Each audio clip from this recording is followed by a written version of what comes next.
আল্লাহ রাব্বুল আলামিন বলেন হুয়াল্লাযী খালাকাল মাউতা ওয়াল হায়াতা লিয়াবলুয়াকুম আইয়ুকুম আহসানু আমালান ওয়া হুয়াল আজিজুল গফুর। জয় বলুন আল্লাহু আকবার। তিনি সেই মহান সত্তা যিনি মৃত্যু এবং জীবন সৃষ্টি করেছেন যেন তিনি বুঝে নিতে পারেন তোমাদের ভেতরে কোন কোন বান্দাগুলো নেক আমল করে যেতে পারে। নেক আমল করার জন্য দুনিয়াতে এসেছি আমরা, এই জন্য আমরা কোনো কাজ করতে গেলে আমরা যেমন লস চাই না, লাভ চাই। আল্লাহ রাব্বুল আলামিন বান্দাকে বলছেন, বান্দা এমন কিছু কাজ আমি তোমাকে শেখায় দেব যে কাজগুলো করলে তোমার কখনো লস হবে না, লাভবান হয়ে যাবে। তবে হ্যাঁ, সফলতার জন্য, সেই লাভের জন্য কিছু শর্ত আছে। সেই শর্ত যদি পূরণ করতে পারি, মহান রব্বুল আলামিন বলেন আমি তোমাকে মহা সাফল্য দান করে আমি তোমাকে জান্নাত নামক নিয়ামত বুঝাইয়া দেব।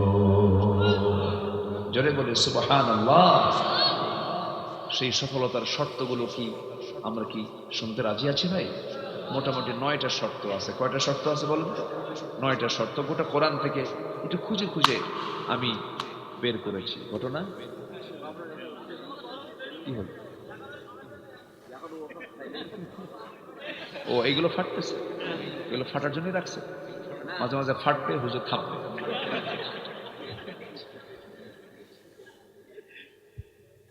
ডিজাইন করেছে তারা, জাস্ট ডিজাইন। ডিজাইন যদি বিপদ হয় তাহলে তো মুশকিল, অন্য কিছু দেওয়া লাগতো। আর যেন না ফাটে দোয়া করে নাকি না, ওই যে একটু ডিস্টার্ব হয় শব্দ, শব্দ তো। সাইয়েদনা ওমর ফারুক রাদিয়াল্লাহু তাআলা আনহু রাতের আধারে খালি পায়ে হাঁটতেন। বলা হলো, আপনি খালি পায়ে হাঁটেন কেন? উনি বললেন যে এই যে রাস্তার যে পাথরগুলো আছে আর আমার জুতার যে খড়ম, জুতার সাথে পাথরের আঘাত লাগলে কি হবে? শব্দ হবে। এই শব্দে আমি রাস্তায় হাঁটবো, আর আমার নাগরিকরা যদি ঘুম ভেঙে যায় কিয়ামতের দিন কি জবাব দেবে? এই জন্য আমি ওমর খালি পায়ে হাঁটি, জনগণের জন্য ঘুমের কষ্ট না হয়। ফাটাফাটি রাখা যাবে? রাখা যাবে না। শব্দ দূষণ। আমার দিকে তাকা। কষ্ট পাচ্ছেন নাকি আপনারা? আল্লাহ কবুল করুন। জোরে বলি আমিন। আমরা সফল হতে চাই। কার পরামর্শ নেব আমরা? কার পরামর্শ? তবে আল্লাহ রাব্বুল আলামিন আরেকটা আয়াতে 3টা কথা বলেছেন। 3টা কাজ যদি করো কখনো লস হবে না, সব সময় তুমি লাভবান হয়ে যাবে। আল্লাহ রাব্বুল আলামিন সুন্দর করে বলেন, ইন্নাল্লাযীনা ইয়াতলুনা কিতাবাল্লাহ ওয়া আকামুস সালাতা ওয়া আনফাকু মিম্মা রাযাকনাহুম সিররান ওয়া আলানিয়াতান ইয়ারজুনা তিজারাতান লান তাবুর। সূরাতুল ফাতির আল্লাহ রাব্বুল আলামিন বলেন 3টা কাজ যারা করবে, আল্লাহর কালামকে যারা তেলাওয়াত করবে, নাম্বার 2 হলো যারা নামাজ কায়েম করবে, নাম্বার 3 হলো যারা গোপনে প্রকাশ্যে আল্লাহর পথে যারা খরচ করবে। এই 3টা কাজ আছে যার, তার কখনো লস নাই। জোরে বলুন সুবহানাল্লাহ। তেলাওয়াত, নামাজ কায়েম আর আল্লাহর পথে দান, এই 3টা কাজ করলে আল্লাহর পরামর্শ হলো তার কোনো লস নাই। আল্লাহু আকবার। তেলাওয়াত, এদেশে কি তেলাওয়াত আছে? কই? এখানে বসে আছেন যারা, আমি যদি বলি কোরআনটাকে সহি করে পড়তে পারবেন, সবার হাত কি উঠবে? উঠবে না। শুধু এখানে কেন, গোটা দেশেই তো উঠবে না। 20 কোটি মুসলমানের বসবাস যে দেশে, মাত্র 40 থেকে বড় জোর 50 লক্ষ মুসলমান কোরআনকে শুধু সহি করে পড়তে পারে, মাত্র 50 লাখ। আর বাকি এই বিশাল জনগোষ্ঠী কোরআন থেকে সহি করে পড়তে পারে না। কোরআন সহি না হলে নামাজ সহি হয়? আস্তে নামাজ সহি হয়। অথচ কোরআন সহি করে পড়া সবার জন্য কি? আরো জোরে বলেন। কোরআন সুন্দর করে সহি শুদ্ধ করে কোরআন তেলাওয়াত করা সবার জন্য কি? ডাক্তার কি সবার জন্য হওয়া ফরজ? ডাক্তার সবাই হলে রোগী থাকবে কোথায়? ডাক্তার সবাই হবে না, ইঞ্জিনিয়ার সবাই হবে না, কিন্তু কোরআন সহি করে শেখা সবার জন্য কি? নামাজে কি লাগে? কোরআন। আজকে আমার দেশে 54 বছর হলো দেশ স্বাধীন হয়েছে, মিনিস্ট্রি অফ এডুকেশন ছিল,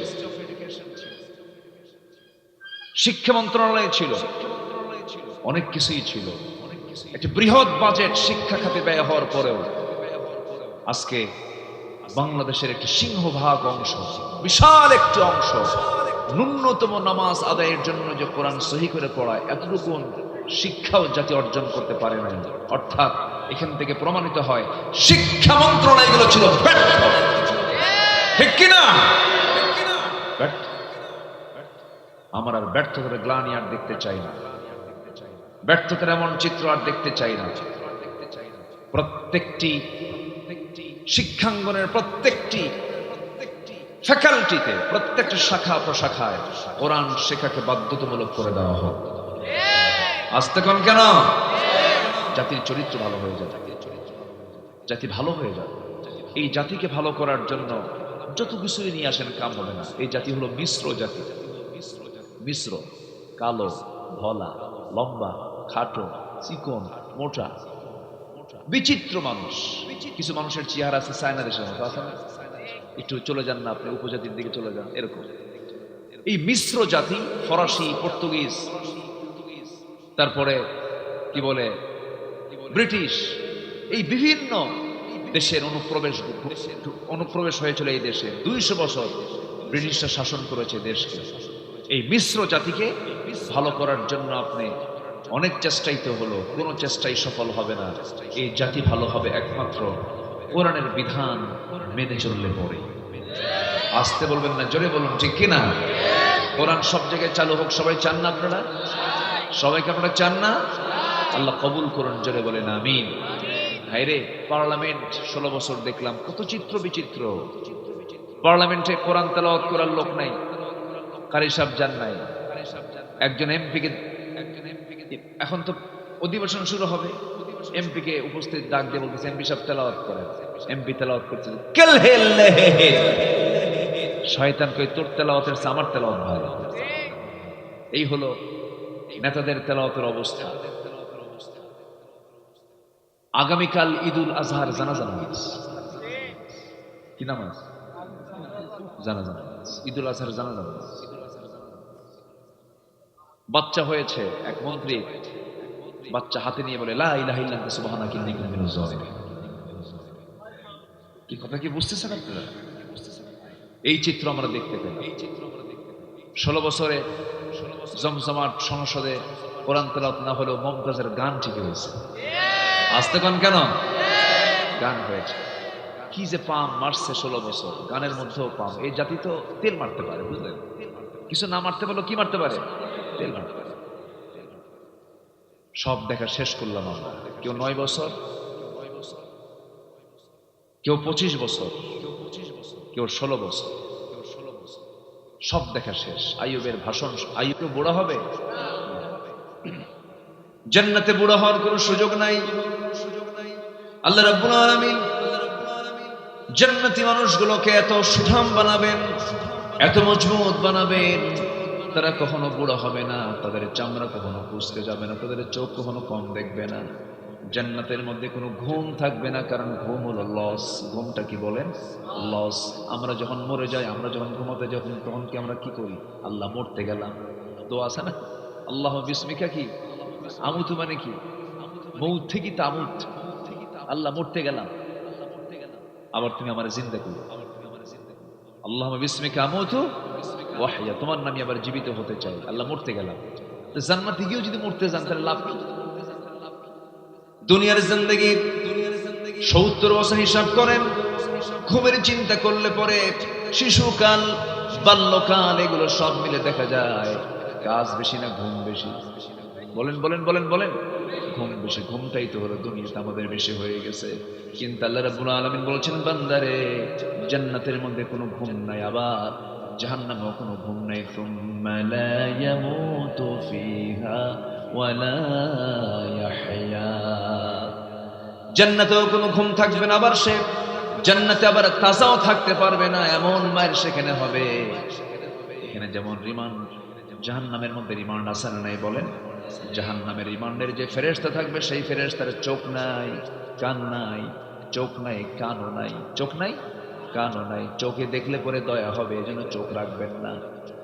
কান নাই, আবার চিৎকার করলে পরে কানে শুনবেও না, কানা চোখেও দেখে না, কানেও শুনে না, এমন প্রশাসন সেই জায়গায় দাঁড়িয়ে যাবে তাকে শাস্তি দেবার জন্য। মায়ের হবে, চোখে দেখবে না, কানলেও শুনবে না, শুধু মায়ের উপরে মায়ের সেখানে হবে। এত শাস্তি হবে, চামড়া গুলো গলে গলে যাবে, জাহান্নামের আগুন দিয়া পুড়ে পুড়ে যাবে। আল্লাহ বলছেন সুম্মা বাদদাল্লাহুম জুলুদান, চামড়াটাকে আমি আবার চেঞ্জ করব যেন তোর কষ্ট যেন কম না হয়। আমার বন্ধুগণ, আল্লাহ যেমন আমরা রহমান জানি, রহিম জানি, আমার আল্লাহ আবার কাহার তিনি, জব্বার তিনি, কঠিন তিনি। জাহান্নামটা এত ভয়ঙ্কর, জাহান্নামটা এত ডেঞ্জারাস জায়গা, যা সহ্য করার কোনো ক্ষমতা আমাদের নাই। এই জন্য আল্লাহর কাছে সবসময় বলতে হবে, আল্লাহ মেহেরবানি করে আমাকে জাহান্নাম থেকে বাঁচাও। والذين يبيتون لربهم سجدا وقياما والذين يقولون ربنا اصرف عنا عذاب جهنم إن عذابها كان غراما إنها ساءت مستقرا ومقاما। আমার বন্ধুগণ, জাহান্নামটা এত টকবক করতেছে, জাহান্নামটা এত ভয়ঙ্কর হবে, বান্দা কোনো কুল কিনারা পাবে না। জাহান্নামটা এত ভয়ঙ্কর হবে, এত বড় হবে। এই যে বিশাল সূর্য দেখতে পাচ্ছেন, এই সূর্যটা জাহান্নামের মুখে যদি নিক্ষেপ করে দেওয়া হয়, অবলীলায় সূর্য জাহান্নামের মধ্যে হেরে যাবে। এত ভয়ঙ্কর সেই জাহান্নাম, সেই জাহান্নাম থেকে বাঁচার জন্য আমাকে আপনাকে সবচেয়ে বড় পুঁজি সফল যদি হতে চান, স্থায়ী জান্নাত যদি আমরা পেতে চাই, একটা আমল আমাকে আপনাকে করতে হবে, একটা কাজ করতে হবে, তা হলো ভালো করে ঈমান আনতে হবে এবং নেক আমল করতে হবে। আমার ভাইরা, আমার বন্ধুগণ, ঈমান আছে আমল নেই লাভ হবে না, আমল আছে ঈমান নেই তাও লাভ হবে না। একটা প্রশ্ন করব, সবাই শুনবেন, উত্তর দিবেন। বলুন তো, আমার দেশে নামাজি বেশি না ইমানদার বেশি?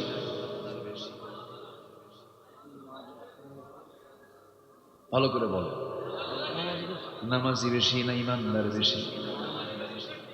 নামাজ না পড়ি ইমান আছে বলে, এরকম বলে। নামাজ না পড়ি ইমান আছে। এখন বলেন, নামাজি বেশি না ইমানদার বেশি? ঠিক আছে না? ইমানদার বেশি। নামাজ নাই কিন্তু ইমান আছে, এবং চাপাও খুব শক্ত, এত শক্ত চাপা, চাপার উপরে ট্রাকের চাকা পড়লেও চাপা ভাঙবে না, এত শক্ত চাপা। নামাজ পড়ে না কিন্তু হিম্মত দিয়ে বলে আমি মুসলমান। অথচ আমার নবীজি বললেন, আল ফারকু বাইনাল মুমিন ওয়াল কাফির তারকুস সালাহ, মুমিন এবং কাফিরের মাঝে পার্থক্য সৃষ্টিকারী হলো নামাজ। নামাজ পড়বে মুমিন, নামাজ না পড়বে সে কাফির। আল ফারকু বাইনাল মুমিন ওয়াল কাফির তারকুস সালাহ, মান তারাকা সালাতান মুতাআম্মিদান ফাকাদ কাফার। যে ব্যক্তি ইচ্ছাকৃত এক ওয়াক্ত নামাজ ছাড়লো, সে যেন কুফরি করলো। আমার বন্ধুগণ, আমার আল্লাহ সবচেয়ে বেশি খেপে যান, সবচেয়ে বেশি রেগে যান বান্দা যখন কি করে বলেন? নামাজ ছেড়ে দেয়। জাহান্নামে যাওয়ার এক নাম্বার কারণ কি বলেন? যেন নামাজ এক নাম্বার কারণ কি বলেন? তাহলে আমার দেশে এখন সবচেয়ে বড় অপরাধ হচ্ছে কি বলেন?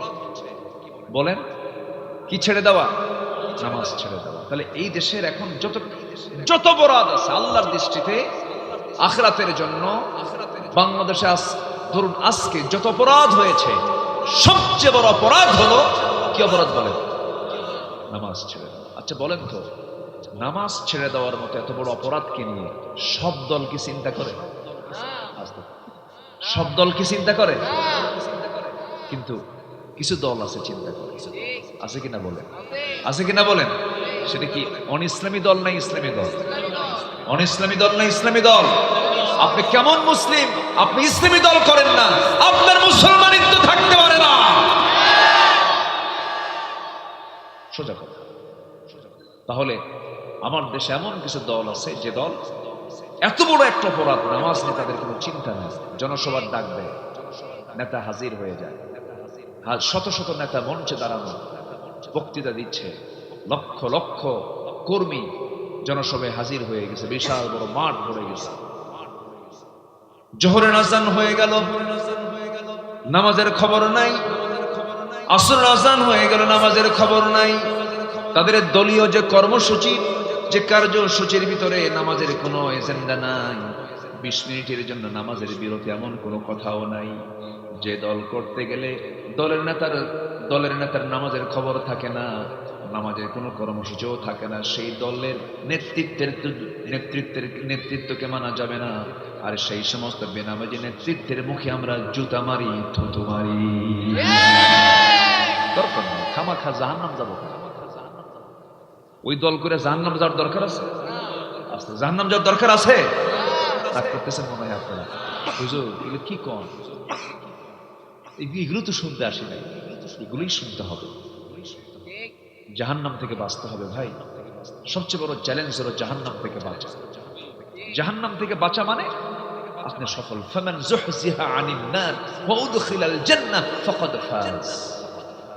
জাহান্নাম থেকে বেঁচে যে জান্নাতে ঢুকলো সেই তো সফল। আল্লাহু আকবার। এজন্য জান্নাতে আমাকে ঢুকতেই হবে, জান্নাতে আমাকে প্রবেশ করতেই হবে। সবাই কি জান্নাতে যেতে রাজি আছেন? সবাই কি জান্নাতে যেতে রাজি আছেন? জাহান্নাম থেকে বাঁচার জন্য যে কাজগুলো তা করতে হবে। জাহান্নাম থেকে বাঁচার জন্য 1 নম্বর কাজ হলো, বলুন কি? বলুন বলুন বলুন বলুন। সবাই কি নামাজ 5 ওয়াক্ত পড়তে রাজি আছেন তো ইনশাআল্লাহ? যার বউ নামাজ পড়ে না কি করবেন বলো? কি কইলো? হায় হায়, এই তো অ্যাকশন, এত কঠিন অবস্থা। মারবেন বউরে? একটু দাওয়াত দেন, একটু বুঝাবেন যে তুমি নামাজ পড়ো, আমিও নামাজ পড়ি। একটু দাওয়াত দেন। আগে পিটবেন? এটা কেমন কথা? আগে মারা যাবে না? আগে কেন? পরেও মারা যাবে। হয়তো ভাববেন যে হুজুর তো আবার পরে এবার মারতে কইছে, মারবে। আগেও না, পরেও না। বউকে মারবেন কেন? সন্তানগুলোর সামনে বউকে মারবেন, সন্তান আপনাকে ভালো বলবে? আস্তে ভালো বলবে? বলেন তো, ভালো বলবে। এটা খুব ছোট কাজ। মেরে আপনি মানুষকে ভালো করতে পারবেন না, আদর করে ভালো করতে পারবেন। সুবহানাল্লাহ বলবেন না? একটু আদর দেন। মানুষ তো আদর চায়, মানুষ ভালোবাসা চায়, মহব্বত চায়। অন্যের বউ না, কিন্তু নিজের বউ, এটা যেন মনে থাকে। আবার একটু কান লাগা। তাহলে বউ নামাজ পড়ে না বলবেন, রাজি আছেন তো সবাই? ছেলে স্কুলে যায় কি যায় না, এটা আগে না নামাজ পড়ে না, কোনটা আগে বলেন? আগে কোন খবর নেবেন? স্কুলে যাওয়ার, মাদ্রাসায় যাওয়ার, না নামাজের? কিসের খবর আগে? নামাজ দিয়ে সাজান সবকিছু, দেখবেন সব ঠিক হয়ে গেছে। ফজরের মুসল্লি নাই, ফজরে মুসল্লি পাওয়া যায় না। মসজিদ পাকা পাকা, শীতাতপ নিয়ন্ত্রিত, টাইলস বানানো, চকচকা মসজিদ, আজানো সুমধুর, মুসল্লি নাই। মুসল্লি 3 জন, ইমাম, মুয়াজ্জিন, খাদেম। যদি এদের চাকরি না থাকতো এই 3টাও থাকতো না। বাস্তব বলছে, বাস্তব বলছে। জীবনযাত্রা, মানুষের লাইফ স্টাইল তো চেঞ্জ হয়ে গেছে। মানুষ ঘুমাতে যায় রাত 3টার দিকে। বলেন ঘুমাতে যায় কটার দিকে? বলেন। আচ্ছা, ছাগল আগে ঘুমায় না কুত্তা আগে ঘুমায়? আস্তে কয়, আস্তে কয়, আস্তে কয়। ঘুমটা কার আগে বেশি বলেন? ছাগল আগে ঘুমায় না কুত্তা আগে ঘুমায়? কুত্তা কি রাতে ঘুমায়? কুত্তা কি করে? সারা রাত। আর যে ছাগলটা খাওয়া হালাল, সেটা একদম ইমানদার মুমিন বান্দার মতো, সে সময় মতো আগের বেলায় সে ঘুমিয়ে পড়ে এবং ঠিক ফজরের সময় সে আওয়াজ দিয়ে মালিককে উঠায় বলে নামাজ পড়ে। সুবহানাল্লাহ বলবেন না? কুকুরটা সারা রাত জেগে থাকে, আর দিনের বেলা কি করে? ঘুমায়। তো এই চরিত্র যদি রাখেন, মাশাআল্লাহ, ভালো কুত্তা চরিত্র।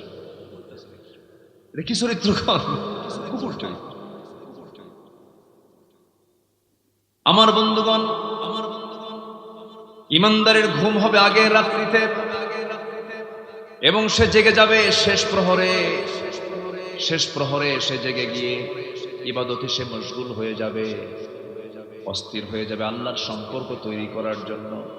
কারণ আল্লাহ রাব্বুল আলামিন বলছেন, ওয়াজআলনাল লাইলা লিবাসা ওয়াজআলনান নাহারা معاشا আমি রাতকে বানিয়ে দিয়েছি আড়াল করে, বান্দা ঘুমিয়ে পড়ো, লাইটটা বন্ধ করো, একটা অন্ধকার করে শুয়ে পড়ো। আমি তোমার ঘুমের মধ্যে নিয়ামত রেখে দিয়েছি, তোমার ক্যান্সার হবে না, জটিল কোনো রোগ হবে না, অসুস্থ হয়ে পড়বে না। আগের যুগের মুরব্বীরা সুস্থ ছিলেন, তারা মোরগের সঙ্গে ঘুমিয়ে যেতেন, আবার মোরগের ডাকে তারা ঘুম থেকে উঠতেন। কিন্তু আজকের স্টাইলটা সম্পূর্ণ ভিন্ন হয়ে গেছে, ফজরের মুসল্লি নাই। এগুলো কারণ। আমার বন্ধুগণ, সাজানো গোছানো জীবন যাপন করব, নামাজ কি সবকিছুর মূল বানায় নেব, কাজকে বলবো নামাজ আছে এবং নামাজ পড়েই কাজটা করব। এমন করে যদি সুন্দর করে সাজাতে পারি জীবনটাকে, দুনিয়াও সুন্দর হয়ে যাবে, আখিরাতও সুন্দর হয়ে যাবে। যদি বলি সুবহানাল্লাহ। নামাজ পড়ব কয় ওয়াক্ত বলেন? 5 ওয়াক্ত। আমি কি দোয়া করে দেব? না বলি, কিছু কিছু লোক যায় যে যদি একজন করে প্রয়োজনে যাচ্ছে। কি প্রয়োজন? বিড়ি খাবে? বসেন, একটু বসেন না, কত সময় চলে যায়। এখানে যদি বসে আপনার না ভালো লাগে তাহলে ভাববেন যে ছেঁচড়া শয়তান ধরছে। কি শয়তান? ছেঁচড়া বোঝেন তো নাকি? আপনাদের ভাষা তো আমার চেয়ে অনেক সুন্দর। সাতক্ষীরার ভাষা এত সুন্দর, মিষ্টি ভাষা, আলহামদুলিল্লাহ, খুব ভালো, খুব ভালো ভাষা। একটু আমি সুন্দর করে একটু বোঝাচ্ছি, চেষ্টা করছি, একটু আমাকে সহযোগিতা করেন। আমি আমার সর্বোচ্চটুকু দেওয়ার চেষ্টা করছি। আপনি থাকলে তাহলে কথা বলতে পারবো, আপনি চলে গেলে বাগানটা ভেঙে যাবে। কিসের বাগান বলেন তো? জান্নাতের বাগান। আপনি যদি ভাঙ্গেন, মনে যদি চায় তো ভাঙ্গেন, একটু বসেন। দরদ রাখতে হয়, কোরআনের প্রতি মহাব্বত রাখতে। কোরআনকে সময় দিবেন, কোরআন আপনাকে সুপারিশ করে জান্নাতে নিয়ে যাবে। কোরআনকে সময় দেব আমরা, কম কম না বেশি বেশি? বেশি বেশি। আমরা কাকে সময় দিচ্ছি এখন বলেন তো? কোরআনকে সময় দিচ্ছি। সফল হওয়ার জন্য 9টা শর্ত। 1 নম্বর হলো ঈমান এবং নেক আমল। সবাই করতে রাজি আছেন তো? ঈমান এবং নেক আমল। ঈমান আছে, নেক আমল নাই। নেক আমল আছে, ঈমান নাই। বহু লোক দুনিয়াতে আছে যারা খ্রিস্টান, যারা ইহুদি, অন্য ধর্মের মানুষ, অনেক মুসলমানের চাইতে তারা ভালো ভালো কাজ করে, আছে না? আছে।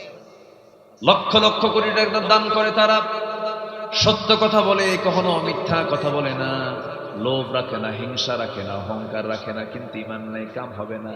কিন্তু ঈমানও আছে, আবার নেক আমলও আছে। আল্লাহ রাব্বুল আলামিন বলছেন, আমি আল্লাহ তাকে জান্নাত বুঝাইয়া দেব। জোরে বলুন সুবহানাল্লাহ। আমার বন্ধুগণ, ঈমান তো এনেছি, কিন্তু ঈমানটাকে টিকে রাখা সহজ নয়। আমার নবীজি প্রথমে আবিসিনিয়ায় কিছু সাহাবীকে পাঠায়া দিলেন, আবিসিনিয়ায় হিজরত করে হিজরতে পাঠায়া দিলেন। আবিসিনিয়ায় যাওয়ার পর এমনকি আমার নবীর হাতে বায়াত নেওয়ার পরও তারা, ঈমান আনার পরও তারা আবার খ্রিস্টান হয়ে যায়। কি হয়ে যায়? নবীর হাতে বায়াত নিয়েছে, এরপরও খ্রিস্টান হয়ে গেছে। কিন্তু আল্লাহ রাব্বুল আলামিন বান্দাকে বলছেন, বান্দারে ঈমান তো এনেছো, কিন্তু ঈমানটা শুধু আনলেই হবে না, ঈমানের উপরে টিকে থাকতে হবে। আল্লাহ রাব্বুল আলামিন বলেন, ইন্নাল্লাযীনা ক্বালু রাব্বুনাল্লাহু সুম্মা ইসতাকামু তাতানাজ্জালু আলাইহিমুল মালায়েকা আল্লা তাখাফু ওয়া লা তাহজানু وأبشروا بالجنة التي كنتم توعدون জোরে বলুন আল্লাহু আকবার।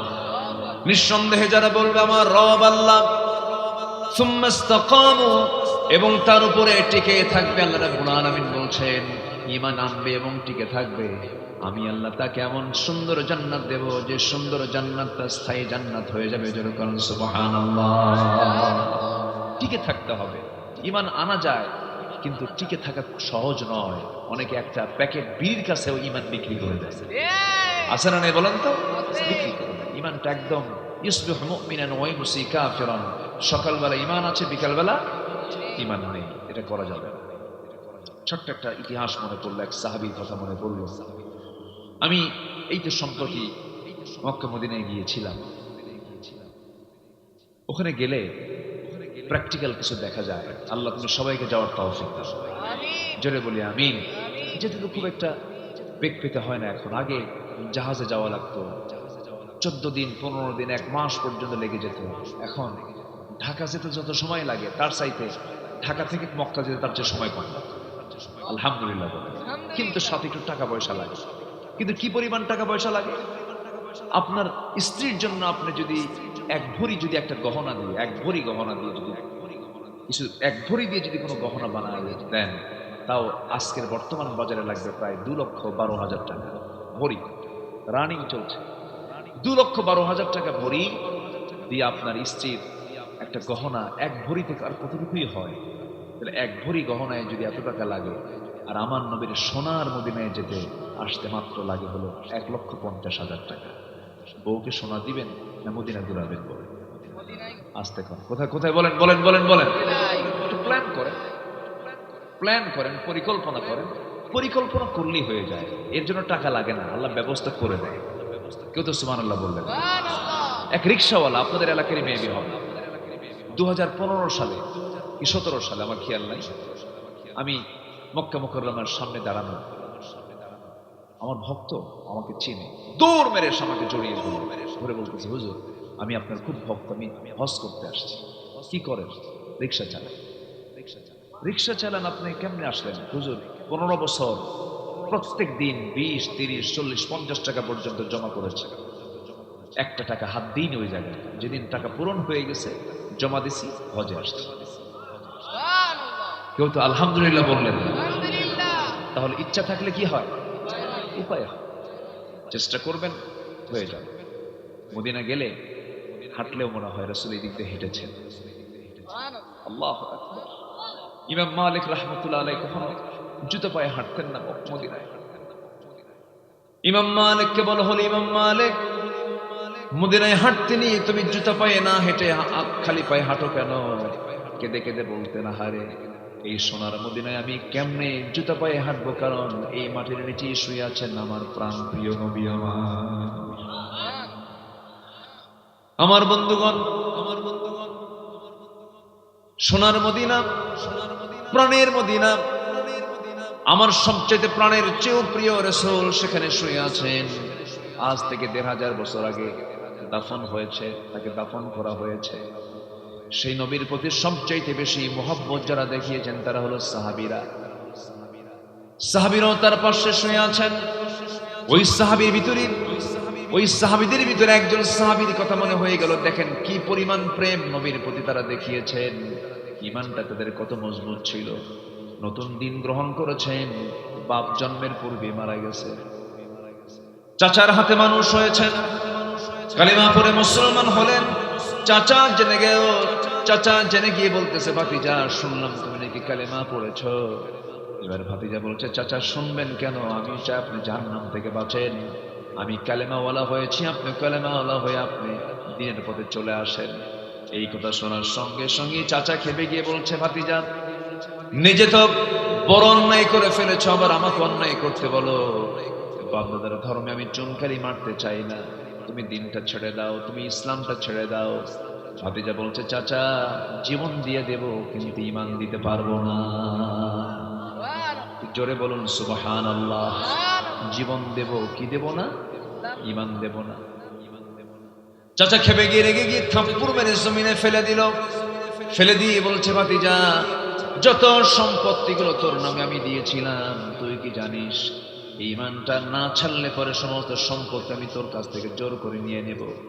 ভাতিজা মুসকি মুসকি হাসি মারে বলে, চাচা জোর করবেন কেন? আমার তো ঈমান আছে, আমি স্বেচ্ছায় আমার সমস্ত সম্পদগুলো আমি আপনার হাতে তুলে দিলাম। লাগবে না আমার এগুলো, এগুলো আমার দরকার নাই। চাচা খেপে গিয়ে রেগে গিয়ে গায়ের জামাটা টেনে ছিঁড়ে ফেললো, পরনের লুঙ্গিটা পর্যন্ত তার দেহ থেকে খুলে নিল, উলঙ্গ করে ঘাড় ধাক্কা দিয়ে রক্তাক্ত করে ঘর থেকে বের করে দিয়েছে। উলঙ্গ দেহ, নগ্ন দেহ নিয়ে মার দরজায় গিয়ে নক করে বলছে, মা দরজা খুলো। দরজা খুলাই এবার সন্তান বলছে, মা আমার দিকে তাকায়ও না, আমার চাচা দিন গ্রহণ করার কারণে সম্পদ তো নিয়েছে, আমার লুঙ্গি পর্যন্ত খুলে নিয়েছে। দেখো তো মা, ঘরের মধ্যে কোনো কাপড়, এক টুকরো কাপড় হলো চলবে আছে নাকি? ঘরের মধ্যে এক খণ্ড চাদর পাওয়া গেল, সেই চাদরখানা দিয়ে কোনো মতো তিনি সদর ডাকলেন। এবার বলছেন, মা আমি আর কোথাও থাকবো না, আমার কোথাও ভালো লাগে না, আমার সবচাইতে প্রিয় দরবার হলো আমার প্রাণ প্রিয় নবীর দরবার মদিনা। জোরে কোন সুবহানাল্লাহ। চললাম মদিনার দিকে। মা দোয়া করো, মক্কা এবং মদিনার ঠিক মাঝখানে তার বাড়ি। আস্তে আস্তে রওনা করবেন, কিন্তু প্রচন্ড ঠান্ডার সময়। ওই আরবে বছরে 2 থেকে 3 মাস, 1 মাস ও 2 মাস হয়, প্রচন্ড ঠান্ডা থেকে হাড় কাঁপানো শীত থাকে। ওই সময় শীতকাল চলে, ওই শীতের ভিতরে এই সাহাবী নগ্ন দেহ নিয়ে, গায়ে কোনো কাপড় চোপড় নাই, শুধু এক খণ্ড কাপড় দিয়ে তিনি সতরটা রেখেছেন। কোন মতো রওনা দিয়ে পায়ে হেঁটে হেঁটে মদিনা পর্যন্ত চলে আসলেন। নবীর দরজা এসে নক করলেন, দরজা খুলে গেল। রাসূল দেখলেন হাত পা কাঁপতেছে, কিচ্ছু জিজ্ঞাসা করলেন না। ভিতরে ঢুকলেন, সুন্দর 2টা জুব্বা, তার ব্যবহৃত সবচেয়ে উত্তম জুব্বা, 2টা উত্তম কাপড়, 2টা তার জন্য বরাদ্দ করলেন। বাইরে এসে বলছেন, ও আল্লাহর গোলাম, ঠান্ডায় কাঁপতেছো, আমার জুব্বাটা তুমি তোমার গায়ে দাও। জুব্বা গায়ে দিলেন সাহাবী। রাসূল বলছেন, কি হয়েছে? সব তিনি খুলে বললেন। রাসূল বলেছেন, ও আমার সাহাবী আব্দুল্লাহ, তোমার চাচা তোমাকে উলঙ্গ করে দিয়েছে, বস্ত্রহীন করেছে, আর বিশ্বনবী তার জুব্বা মোবারক তোমাকে দান করে দিয়েছে। জোরে বলুন সুবহানাল্লাহ। ও আমার আব্দুল্লাহ, তুমি কি চাও বলো? তিনি বলছেন, হুজুর আপনি আমার জন্য একটু দোয়া করুন, আপনি দোয়া করলেই হয়ে যাবে। আমার নবীজি হাত উঁচু করে দোয়া করছেন, আল্লাহ, এই আব্দুল্লাহর দিন গ্রহণ করতে যে পরিমাণ কষ্ট করতে হয়েছে, আল্লাহ আমার আব্দুল্লাহর জান মালকে তুমি আল্লাহ কাফের বেঈমানদের জন্য হারাম করে দাও। এই কথা শোনার সঙ্গে সঙ্গে সাহাবীর মনটা খারাপ হয়ে গেল। সাহাবী কাঁদতে কাঁদতে বলছেন, ইয়া রাসূলুল্লাহ, আমার গোটা জীবনের চাওয়া হলো আমি যেন শহীদ হয়ে আল্লাহর দরবারে হাজির হতে পারি। আপনি কাফের বেঈমানদের জন্য আমার জানমালকে হারাম করে দিলেন, এই দোয়া করলেন, মানে কাফেররা আমাকে মারতে পারবে না, আমি শহীদ হতে পারবো না। রাসূল কেঁদে কেঁদে বলছেন, সাহাবী রে, ওয়া ইম্মা তাআলা ফিরাশিহি, তোমার মউতটা যদি বিছানায় হয়ে থাকে, আল্লাহ রাব্বুল আলামিন তোমাকে শহীদের দরজা দিয়ে দিবে। জোরে বলুন সুবহানাল্লাহ। আমার নবীজি তার হাতে কোরআন তুলে দিলেন। কোরআনটা হাতে নিয়ে চলে গেলেন, আসহাবে সুফার ভিতরে চলে গেলেন। নবীজির পাশে একটা টিম ছিল, সেই টিমটার ঘর নাই, বাড়ি নাই, খাবার নাই, দাবার নাই, তার মেহমান হয়ে থাকতো। নবীজির ঘরের পাশেই তারা থাকতো, আসহাবে সুফার সদস্য তারা। আমার নবীজির কাছে যে সমস্ত খাবারগুলো হাদিয়া স্বরূপ আসতো, তিনি তাদের মাঝে মাঝে মাঝে বন্টন করতেন। দিন পার হয়ে যেত, ক্ষুধা থাকতো, খাবার থাকতো না। সাইয়্যিদনা আবু হুরায়রা রাদিয়াল্লাহু তাআলা আনহু একদিন এত ক্ষুধার্ত, রাসূলকে সালাম দিবেন, সালামের মতো আওয়াজও তার মুখ থেকে বের হয় না। সালাম দিতে নিয়ে আওয়াজ বন্ধ হয়ে গেছে। আমার নবীজির কাছে 1 গ্লাস দুধ হাদিয়া দিয়ে গেল, 1 গ্লাস মাত্র দুধ। আমার নবীজি আসহাবে সুফার সদস্যদের সামনে গিয়ে দাঁড়ালেন। একজনকে বললেন, সাহাবী, এটা পান করো। তিনি তাকে হাতে দিলেন, পান করলেন। আরেকজনকে দিলেন, তিনিও পান করলেন। আরেকজনকে দিলেন, তিনিও পান করলেন। দুধ কমে না। কেউ তো সুবহানাল্লাহ বললেন না। দুধ কমে না। শতাধিক সাহাবীর 1 গ্লাস দুধ দিয়ে সবার দুধ পান হয়ে গেছে। আমার রাসূল বললেন, শোনো সাহাবীরা, আরো আল্লাহর বান্দা থাকলে দুধ কমতো না, যতক্ষণ না আমি নবীজি আমার ঠোঁটটা এই গ্লাসে না লাগাবো। যেরকম সুবহানাল্লাহ। ওই আসহাবে সুফার সদস্যদের অন্তর্ভুক্ত হলেন সেই সাহাবী। কোরআন তেলাওয়াত করেন, চিৎকার করে করে কোরআন তেলাওয়াত করেন, চোখের পানি দিয়ে কোরআন ভিজে যাচ্ছে। সাহাবীদের কষ্ট হয়, এত উচ্চস্বরে কোরআন তেলাওয়াত করে। কয়েকজন সাহাবী এসে বলছেন, হুজুর, এই আব্দুল্লাহ নতুন একজন সাহাবী আসছে, এত জোরে কোরআন পড়ে আমাদের ডিস্টার্ব হয়। রাসূল বলছেন, সাহাবীরা রে, দয়া করে তোমরা আব্দুল্লাহর বিরুদ্ধে কোনো রিপোর্ট করতে এসো না, তোমরা আব্দুল্লাহর বিরুদ্ধে কোনো কথা বলতে এসো না। এই আব্দুল্লাহ ঈমানটাকে টিকে রাখতে গিয়া ঘর ছেড়েছে, বাড়ি ছেড়েছে, দৌলত ছেড়েছে, সম্পদ ছেড়েছে, দুনিয়া বিক্রি করে ঈমানটা সে কিনে নিয়েছে। ওকে কোরআন, জোরে জোরে কোরআন পড়তে দাও। যুদ্ধে গেলেন, আমার রাসূল বললেন, আব্দুল্লাহ চলো, তুমিও চলো, যুদ্ধে যাই। একসঙ্গে নিয়ে গেলেন। অভিযান শেষ হলো, ফেরত আসতেছেন। ফেরত আসার পথে হঠাৎ করে আমার নবীর কানে সংবাদ আসলো, হুজুর, আপনার সেই প্রিয় সাহাবী আব্দুল্লাহ খুব অসুস্থ। আমার নবীজি একটু অবাক হয়ে গেলেন, আর বললেন, দেখো তো, আমার আব্দুল্লাহর জন্য খুব উত্তম নার্সিং করো, তোমরা সেবা করো। সাহাবীরা খুব চেষ্টা করলেন। 3 দিন পর নবীর কাছে সংবাদ চলে এলো, হুজুর, নিষ্ফল চেষ্টা হলো না, আব্দুল্লাহ দুনিয়া থেকে বিদায় হয়ে গেছে। আমার নবীজি কেঁদে ফেললেন, বলছেন, সাহাবীরা শোনো, আমার আব্দুল্লাহর জানাজার আয়োজন করো, জানাজার নামাজটা কেউ পড়াবে না, আমি রাসূল তার ইমাম হয়ে যাব। জানাজায় দাঁড়ায় গেছেন মুজাহিদরা, সব মুজাহিদ সাহাবী। আমার নবীজি সামনে লাশ, রাসূল জানাজা পড়ান শেষ করলেন। নামাজ জানাজা পড়ায় শেষ করে রাসূল বলছেন সাহাবীরা রে, আমার আব্দুল্লাহর কাফন দাফনের জন্য তোমার কবরটা কোথায় খনন করেছো? হুজুর ওই যে দুই পাহাড়ের চিপায়, দুই পাহাড়ের মাঝখানে। রাসূল বলছেন আমাকে তোমরা সেই কবরের সামনে নিয়ে যাও। রাসূল কবরের সামনে গিয়ে দাঁড়ালেন, কেঁদে কেঁদে নবীজির দাড়িগুলো ভিজে যাচ্ছিল। আমার নবীজি কাঁদতেছিলেন আর বলছেন সাহাবীরা রে, আমার আব্দুল্লাহর কবরে আমি আজকে কাউকে নামতে দেব না, আমি রাসূল নিজে কবরে নামবো।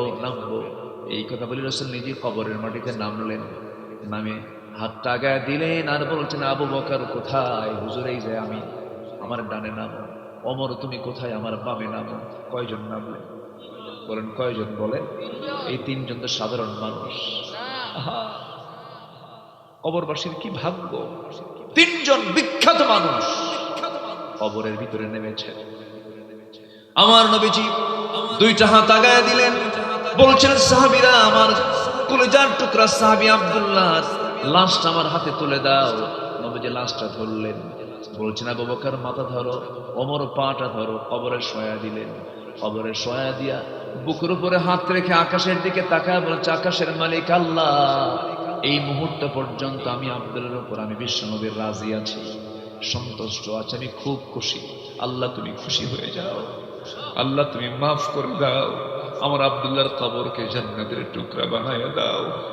এমন করে আমার নবী যখন দোয়া করেন, পাশে দাঁড়িয়ে থাকে এক সাহাবী সাদ ইবনে আবি ওয়াক্কাস রাদিয়াল্লাহু তাআলা আনহু, চিৎকার মেরে মেরে বলছেন আরে আমার পোড়া কপাল, আজকে আমি জীবিত সাদ না হয়ে যদি ওই কবরের বাসিন্দা হতাম, আমার জীবন ধন্য হয়ে যেত রে। আমার ভাইরা, জীবনটাকে সুন্দর করে সোনালী বানায় ফেলবো, গোছানো বানায় ফেলবো।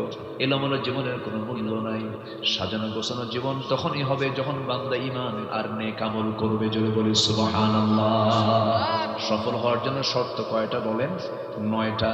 বলেছি কয়টা? 1 নাম্বার। নাম্বার 2 হলো সফল হওয়ার জন্য নাম্বার 2 যেটা দরকার, قد أفلح من تزكى وذكر اسم ربه فصلى بل تؤثرون الحياة الدنيا والآخرة خير وأبقى إن هذا لفي الصحف الأولى صحف إبراهيم وموسى। জোরে বলুন আল্লাহু আকবার। সূরাতুল আ'লা শেষ দিকে আল্লাহ রাব্বুল আলামিন বলছেন সফল কি হতে চাও নাকি? সফল হওয়ার জন্য বাইরের দিকে নয়, অন্তরটা ঠিক রাখো, নফসটা ঠিক রাখো। নফস যদি ঠিক হয়ে যায় সব ঠিক হয়ে যাবে। বান্দার যদি এই ভিতরটা, এই রূহটা যদি ঠিক হয়ে যায়, নফসটা যদি ঠিক হয়ে যায়, বান্দার সব ঠিক হয়ে যাবে। আল্লাহ বাহ্যিক কিছু দেখবেন না। লা ইয়ানজুরু ইলা সাওয়ারিকুম ওয়ালা ইলা জাসামিকুম ওয়ালাকিন ইয়ানজুরু ইলা কুলুবিকুম ওয়া আমালিকুম। তোমাদের বাহিরের বাসভূষা দেখবেন না, পোশাক আশাক দেখবেন না, চেহারা দেখবেন না, আল্লাহ দেখবেন তোমার ভিতরের খবরটা কি। জোরে করুন সুবহানাল্লাহ। তোমার ভিতরে যদি হিংসা তৈরি হয় কবুল হবে না। এই নফসের কিছু রোগ আছে, নফসের রোগ আছে না নাই বলেন? কি শুনবেন শুনবেন শুনবেন আগ্রহ আছে? আল্লাহ কবুল করুন। জোরে বলি আমিন। একটু বসেন, মাঝে মাঝেই দেখি একটু নড়াচড়া হচ্ছে, একটু বসেন। আমি ভাইকে একটু বলছিলাম একটু আগে ভাগে দিলে ভালো হতো, একটু দেরি হয়ে গেছে, একটু 9টার দিকে উঠলে আর একটু ভালো হয়, কিন্তু উনি বললেন না একটু পরেই উঠবেন। আচ্ছা ঠিক আছে উঠান। রাত বেশি হলে মানুষের ভার ভার হয়ে যায়। একটু বসেন আর একটু সময় দিবেন না? আপনারা দিবেন না? একটু সময় দিবেন না ইনশাআল্লাহ? আল্লাহ কবুল করেন। জোরে বলি আমিন। বলেন তো, বাহিরে শুদ্ধতার প্রয়োজন না ভিতরে শুদ্ধতার প্রয়োজন? ভিতরে যদি ঠিক থাকে সব ঠিক। ভিতরটা ঠিক রাখতে হবে। জমি কিনলো একজন আর ঘুম হয় না আরেকজন, আছে কিনা বলেন? জমি কিনছে, জানো জমিটা কিনলো কেমন, সারা রাত ঘুম নাই আর শুধু মাথা থাপড়া, হাই করছে কি করছে কি, আছে কিনা বলেন? এই যে আপনার ভিতরে হিংসা কাজ করছে, এটা হলো নফসের রোগ। এটা কিসের রোগ বলেন তো? নফসের রোগ। এই রোগ থাকা যাবে না। এই রোগ থাকলে পরে সব শেষ হয়ে যাবে। হিংসা মানুষকে সব শেষ করে দেয়। ক্বালা ইয়াকুম ফিল হাসাদ ফাইনাল হাসাদা ইয়াকুলুল হাসানাত কামা তাকুলুন নারুল হাতাব। তোমরা হিংসা করতে যেও না। রাসূল বলেছেন হিংসা সমস্ত নেক আমলকে শেষ করে দেয়, যেমন করে আগুন প্রত্যেকটা কাঠখণ্ডকে জ্বালিয়ে ভস্ম করে দেয়। হিংসার ধারে পাশে আমরা যাব না, লোভের ধারে পাশে যাব না, অবৈধ কামনার ধারে পাশে যাব না। আল্লাহ রাব্বুল আলামিন বলছেন, সফল যদি হতে চাও নফসকে শুদ্ধ করো, নফসকে পরিশুদ্ধ করো, নফসকে ঠিকঠাক করে ফেলে দাও। নাম্বার 2 চলে গেল, সময় কম। নাম্বার 3 হলো সত্যবাদী হওয়া। কি বাদী হওয়া? বলেন বলেন বলেন, কি ভাই? সত্যবাদী হওয়া। আমার দেশে সত্য সাক্ষ্য বেশি না মিথ্যা সাক্ষ্য বেশি? কোর্ট আদালতে কাছারিতে ওখানে কি সত্য সাক্ষ্য বেশি চলে না মিথ্যা সাক্ষ্য বেশি চলে? মিথ্যা সাক্ষ্য বেশি চলে। শুধু মিথ্যা সাক্ষী দিয়ে ভরপুর, উল্টা পাল্টা সব বিচারের রায়টা উল্টা পাল্টা। আর বিগত 16 বছরে যে বিচারগুলো ছিল এগুলো তোর কোনো হিসাবই নেই। অটো রায়। কি রায় বলেন? আল্লামা সাঈদীর একজন মামলার সাক্ষী, তার যে বিরুদ্ধে মামলা হয়েছে সে মামলার সাক্ষীর জন্ম হলো 79 আর ঘটনা হলো 71। ঘটনা কি? ঘটনা ঘটেছে 71 সালে আর সাক্ষীর জন্ম কোন সালে? 79 সালে। তাহলে সে দেখলো কেমনে?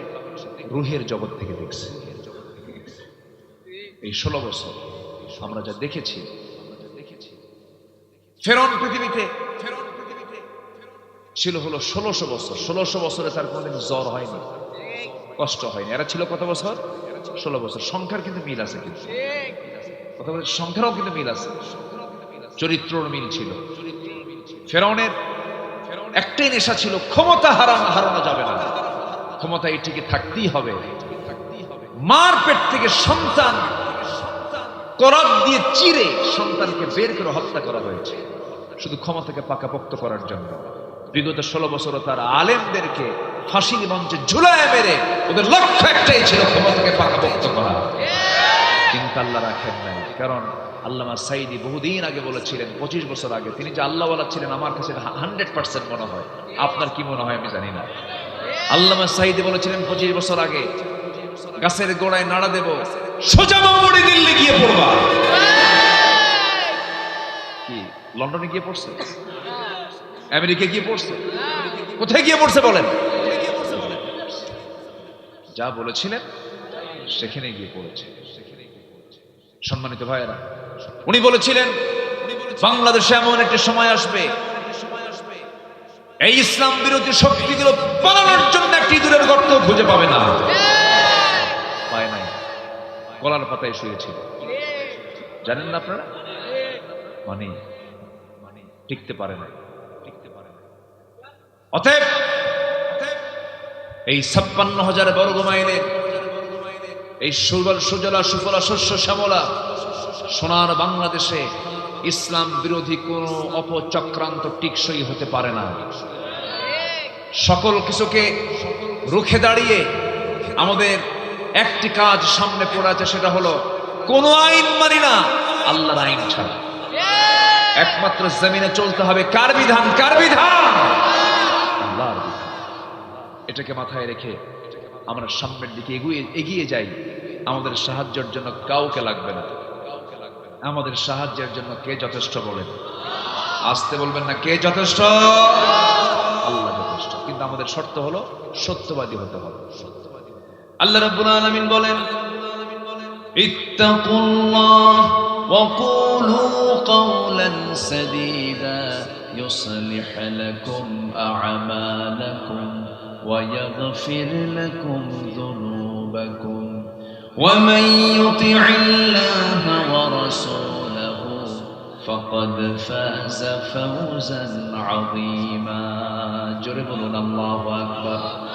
সত্য কথা বলবে, সত্য পথে চলবে, এর উপকার হলো, এর ফলাফল হলো আল্লাহ তোমার সমস্ত ভুল আমলগুলো যদি করে থাকো আল্লাহ পাক এটাকে ইসলাহ করে দিবেন, সংশোধন করে দিবেন।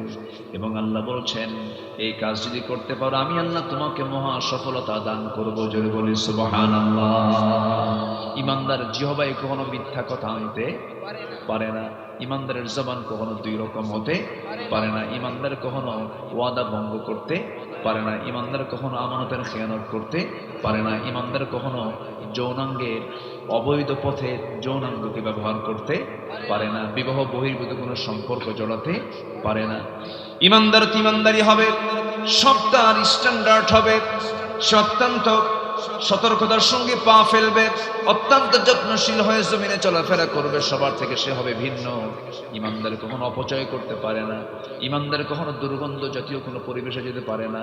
আমার দেশের মানুষ সাধারণ মানুষ বেশি না বিড়ি খাওয়া মানুষ বেশি? বলেন কি খাওয়া মানুষ বেশি বলেন?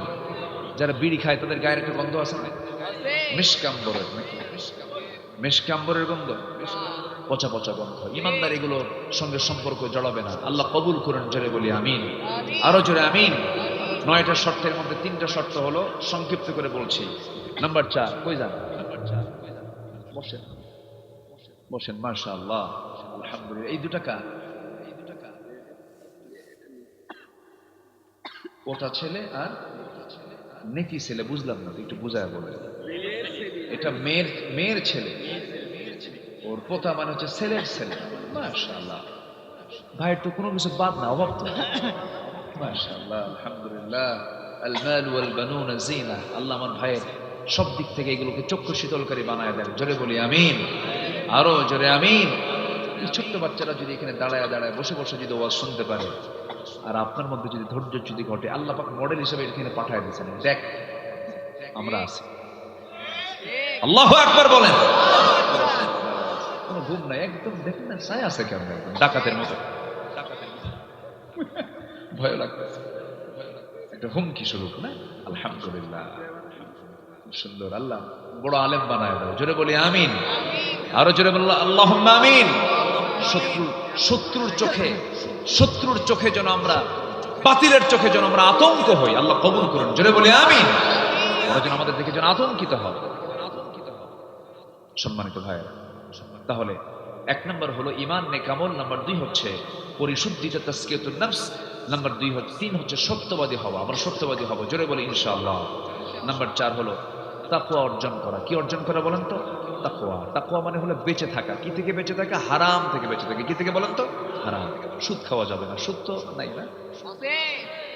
সুদ আছে ভাই? সুদও আছে। বিসমিল্লাহ কয়ে খাবেন। সুদের ধারে পাশে যাওয়া যাবে? সুদের ধারে পাশে যাওয়া যাবে? এই লোকটা উঠলো কেন? উনি কি সুদ খায় নাকি? তো বসেন না কেন? একটু বলার সময়, যাওয়ার সময় চিন্তা করবেন, সুদের ওয়াজ হচ্ছে, এই সময় গেলেই তো ভাববে যে আমি এই লোকটা সুদ খাইব না। বসেন। সুদের ধারে পাশে আমরা যাবো না। সুদ খাওয়া কি? আরো জোরে, আরো জোরে, আরো জোরে। সুদের ওয়াজ যদি কিয়ামত পর্যন্ত করি, সমাজ থেকে কি সুদ বন্ধ হবে? বন্ধ হবে কোথায়? আল্লাহু আকবার, কি সুন্দর করে বললেন। সারা জীবন ওয়াজ করে সুদ বন্ধ হবে না, জেনা বন্ধ হবে না। আল্লামা সাঈদী রাহিমাহুল্লাহ বলেছেন, কোন এক বক্তৃতার সরাসরি আমি শুনতেছিলাম, কোথায় যেন পল্টন হবে মেবি, উনি বলছিলেন, শুনুন আমার ভাইয়েরা, 3 যুগ ধরে ওয়াজ করলাম, 36 বছর চলে, 2003 সালের দিকে এই কথা বলেছিলেন তিনি। 36 বছর ধরে কত ওয়াজ করলাম, সুদও কমে নাই, জেনাও কমে নাই, মদের বোতল কমে নাই, দিন দিন বেড়ে চলেছে। এই ওয়াজ কিয়ামত পর্যন্ত করলেও কোনো কাজ হবে না, কিন্তু অতি সহজে এই মদের বোতল বন্ধ হয়ে যাবে, সুদের কারবার বন্ধ হয়ে যাবে যদি সুদের বিরুদ্ধে আইন পাশ করে, যদি যাকাত ভিত্তিক আইন যদি প্রতিষ্ঠা করা যেতে পারে। জেনা বন্ধ হয়ে যাবে, জেনার লাইসেন্স যদি বন্ধ করে দেওয়া হয়, জেনা বন্ধ হয়ে যাবে। মদের দোকান বন্ধ হয়ে যাবে, মদের লাইসেন্স যদি বন্ধ করা হয়, মদের দোকান বন্ধ হয়ে যাবে। আমার বন্ধুগণ, জায়গা মতো ইসলাম পৌঁছে যাক। সবাই চান তো নাকি? সবাই চান নাকি? আমার বন্ধুরা, আল্লাহ বলছেন, রাষ্ট্র ক্ষমতায় যারা আসবে তাদের জন্য আমি 4টা আইন দিলাম, 4টা দফা দিলাম। রাষ্ট্র ক্ষমতা পাবে, 4টা কাজ করবে। এই 4টা কাজ করার জন্য যে দল, সেই দলকে আপনারা সমর্থন দিবেন। নাম্বার 1 হলো নামাজ যারা কায়েম করবে, যাকাত যারা আদায় করবে, সৎ কাজের যারা আদেশ দেবে, অসৎ কাজের যারা বাধা দেবে। এই 4টা কাজ যারা রাষ্ট্র ক্ষমতা পেলে পরে 4টা কাজ যারা করবে, তারাই হচ্ছে মুসলমানদের পক্ষের, তারাই হচ্ছে ইসলামের পক্ষের শক্তি। এই 54 বছর কেউ কি করছে এগুলো?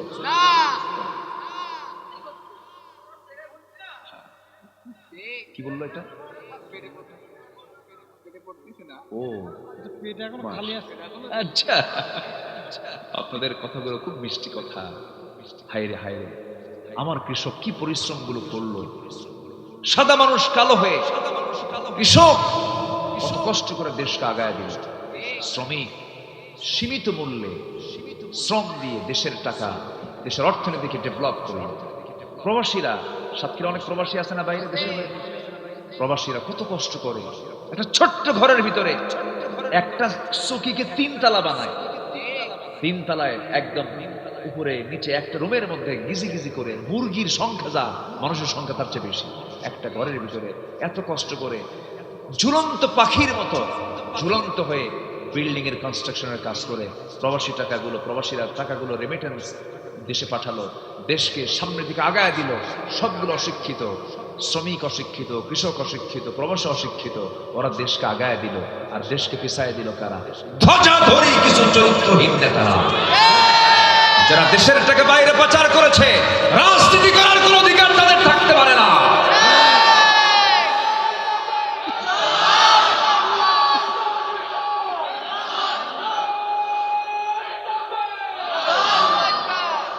আমার কথা হচ্ছে, তুই দুর্নীতি করলি, দেশের টাকা বাইরে পাচার করলি, কেন? দেশের শত্রু, জাতির শত্রু। চুরি করছিস, মানে চুরি করা হারাম, খাইছিস, দেশের হাত, সব বাইরে পাচার করেছে, কিচ্ছু নাই দেশে, জানেন? কিছুই নাই। ওরা যদি রাজনীতি করতেই চায়, আমাদের বক্তব্য হলো ওই টাকাগুলো ফেরত নিয়ে রাজনীতি করে, ঠিক কিনা? আসতে কোন কেন?